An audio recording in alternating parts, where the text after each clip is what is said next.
1971. Just an ordinary day. A man boards a plane, just like any other passenger.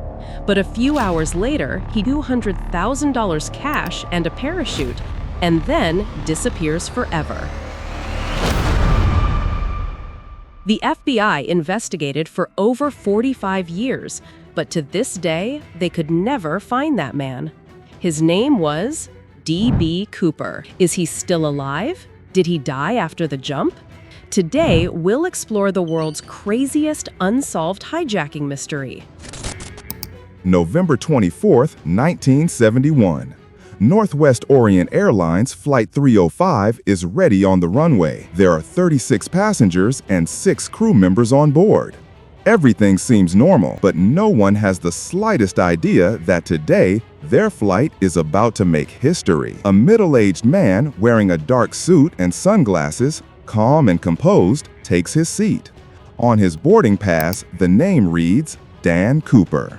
The plane takes off, and after a while, he hands a note to a flight attendant.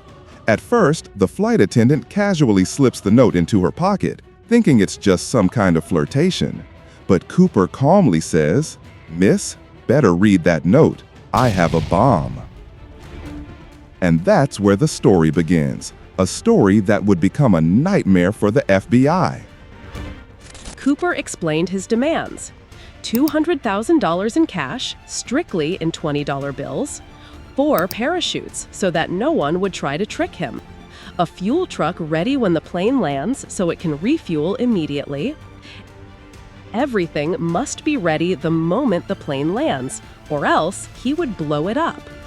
In Seattle, the authorities quickly arranged the money and followed Cooper's every order because the safety of the passengers was at stake. The plane landed and all passengers were safely released. But Cooper instructed the crew to fly the plane to Mexico City, and he gave them very specific flight instructions.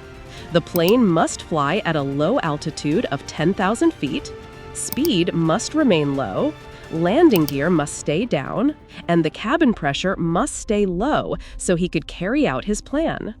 Then, in the darkness of the night, somewhere between Seattle and Reno, Nevada, Cooper opened the plane's rear door, strapped on a parachute, and jumped.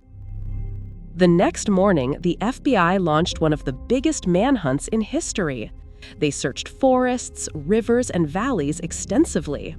The FBI had a few key clues: a black tie and hair samples, evidence of parachute packing, and the serial numbers of the ransom money. But when they searched the suspected landing zone, they found nothing.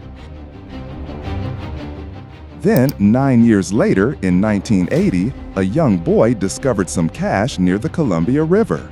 The serial numbers matched. It was the ransom money. This discovery only deepened the mystery even further.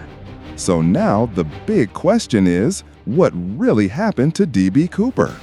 Let's explore the theories. Theory 1. Cooper died after the jump.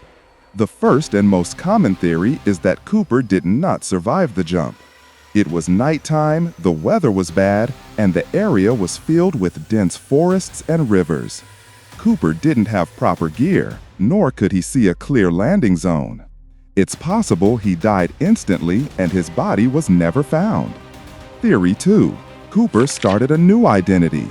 But the second theory is far more exciting. Some believe that Cooper landed safely and went on to create a completely new identity. Maybe he escaped to another country, or perhaps he quietly settled in a small town, living under the radar. There were no CCTV cameras and no digital records. It would have been easy for him to disappear completely. Theory 3. He had inside help. The third theory suggests that Cooper didn't do this alone. Maybe someone from the airline staff or ground crew was involved. Some experts believe that Cooper was so confident because he knew all the technical details, like exactly how to operate the rear stairs of the plane and how to use the parachutes perfectly. From 1971 until today, the FBI has investigated thousands of suspects. In 2016, they officially closed the case.